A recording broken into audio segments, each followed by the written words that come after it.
Welcome to this explainer. If you've been keeping an eye on digital assets lately, you probably think you know exactly where the industry's center of gravity is. Chances are you're looking west.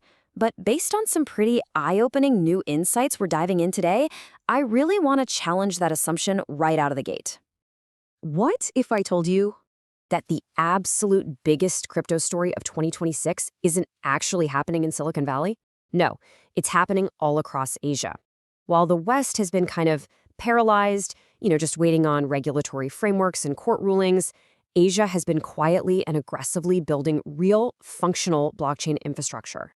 So here's our roadmap for today. First up, the big crypto misconception. Then, inside WebX Tokyo 2026, the shift from hype to infrastructure, why Asia moves differently, different strengths, same future, and finally, the ultimate lesson. Okay, let's dive into this. Section 1, the big crypto misconception. For years now, there's been this massive myth dominating tech. The belief that the US alone dictates the entire future of crypto. But let's be real, waiting for one single jurisdiction to figure things out is a losing strategy. Just look at the contrast in approaches right now.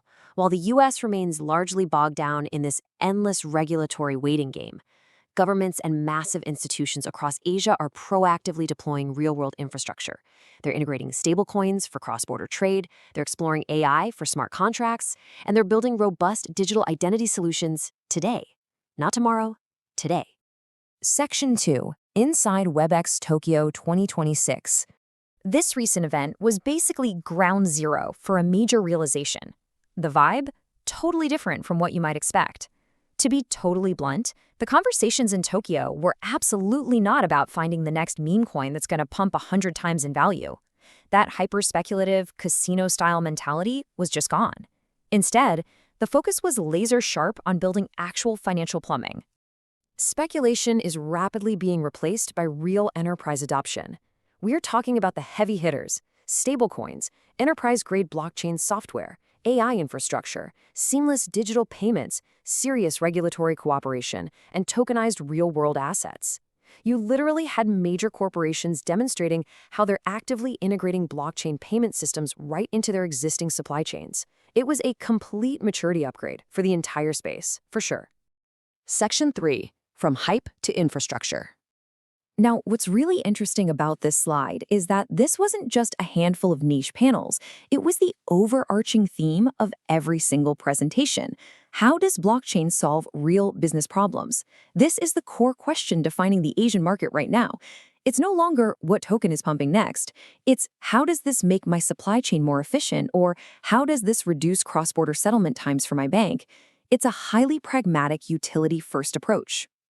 Section 4, Why Asia Moves Differently. Asia's rise as a Web3 hub absolutely isn't happening by accident. There are specific structural drivers acting like rocket fuel here. First, you have incredible public-private collaboration, with governments actively setting up regulatory sandboxes so startups can test things safely. Couple that with a population that is already hyper-familiar with cashless payments via QR codes and digital wallets. The leap to blockchain-based payments is incredibly small for these consumers, so they're building while the frameworks evolve, rather than just sitting on the sidelines waiting for perfect regulation. Section 5, Different Strengths, Same Future.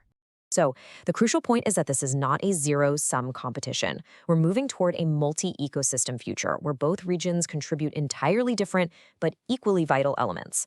The US continues to be the undisputed powerhouse for venture capital, startup funding, and deep tech blockchain research. But Asia is leading in real-world infrastructure, consumer adoption, payments, and enterprise deployment.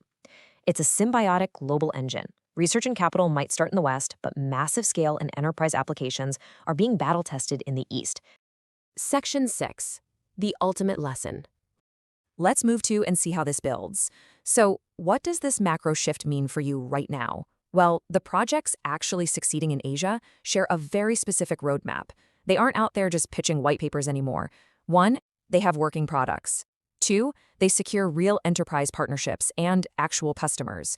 3, they possess proven, sustainable business models. But here is the critical final step: consistent visibility. In a hyper-crowded global market, great technology alone just isn't enough. Visibility and trust are your ultimate moats.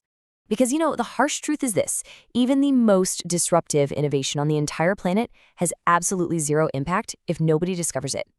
The companies that are going to lead this next chapter of Web3 will proactively manage their reputations and build unwavering trust. They'll make absolutely sure they're seen by the right partners and the right consumers at the exact right time. Which leaves us with one incredibly crucial question. How are you positioning yourself for this global shift? If you're building a Web3, blockchain, AI, or fintech company, you have to build your reputation before the market passes you by. For that vital global visibility, I highly recommend exploring Web3 Newswire PR packages. If you believe the APAC region will define the next generation of Web3 innovation, drop a comment below with the word Asia. Make sure to subscribe for more deep dives into the digital asset frontier. Thanks so much for joining me on this explainer, and I'll see you in the next one. Subscribe and visit Web3 Newswire for visibility and credibility of your Web3 projects.